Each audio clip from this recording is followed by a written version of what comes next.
ଆଜିର ଥାଳିର ମୂଲ୍ୟ କିଏ କ'ଣ ଦେଇପାରିବ? ଆଜିର ଥାଳି ସମସ୍ତଙ୍କର ସମାନ, ଧନୀରୁ ଗରିବ ଯାଏ। ସତରେ ଦେଖୁ ଦେଖୁ ନଜର ଲାଗିଯିବ ଏଇ ଥାଳିରେ। ଏଇ ଥାଳିରେ ଆଜି ଅଛି ବଢ଼ିଆ ପୁରା ସାତ୍ତ୍ୱିକ ଖାଇବା। ଏଇଠି ଅଛି ଦେଶୀ ଗୁଆ ଘିଅ, ଡାଲମା, ଅରୁଆ ଭାତ ଆଉ ତା ସହିତ କୋଶିଳା ଶାଗ ଆଉ କଦଳୀ ଭଜା। ଏଇଠି ଆମର ଗୋଟେ ସାଧା ପାଗ ବନା ହୁଏ, ଲେମ୍ବୁ, ଲୁଣ ଆଉ ଜିରା ଲଙ୍କା ଗୁଣ୍ଡ। ଏଠି ଆଜି ପିଆଜ ରସୁଣ ପଡ଼େ ନା, ଏଠି ଗୋଟେ ପୂଜାର ଗୋଟେ ଏଇଟା ଗୋଟେ ପାଗ।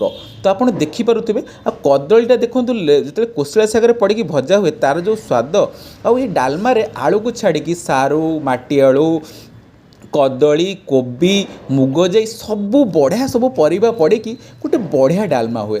ସତରେ ଭାଇ ଏଇ ଖାଦ୍ୟ ଆଉ କେଉଁଠି ବି ମିଳିବନି। ଆଉ ଏଇ ଯେଉଁ ପାଗଟା ଭାଇ, ଭାତ ଗୁଣ୍ଡେ ଖାଉଥିବେ, ଏଇ ଲେମ୍ବୁରୁ ଟିକେ ଚାଟି ଦେଉଥିବେ, ଓହୋ ହୋ ଭାଇ, ଅମୃତ ଭଳିଆ ଲାଗିବ। ସତ କଥା। ତ ଭଗବାନଙ୍କ ନାଁ ନେଇକି ଖାଇବା ଷ୍ଟାର୍ଟ କରିବା। ଆଜିର ଥାଳି ହେଉଛି, ଆଉ ଥରେ କହୁଛି, ସମସ୍ତଙ୍କର ସମାନ ଥାଳି। ଏମିତି ସବୁଦିନ ଯଦି ସମସ୍ତଙ୍କର ସମାନ ଥାଳି ହୁଅନ୍ତା କେତେ ବଢ଼ିଆ ହୁଅନ୍ତା କହିଲେ। ଆଉ ସତରେ ଆଜିର ଖାଇବାଟା ଏତେ ବଢ଼ିଆ ଥିଲା। ଆଉ ମୋତେ ଟିକେ ଘିଅ ଭଲ ଲାଗେ ବୋଲି ଏକ୍ସଟ୍ରା ଘିଅ ମୁଁ ଆଣିଥିଲି, ଟିକେ ଆଉ ଟିକେ ଗୋଳେଇକି ଖାଇବା ପାଇଁ। ଆପଣଙ୍କୁ ଯଦି ବି ଏକ୍ସଟ୍ରା ଘିଅ ଭଲ ଲାଗେ ନିହାତି ଗୋଳେଇକି ଖାଆନ୍ତୁ।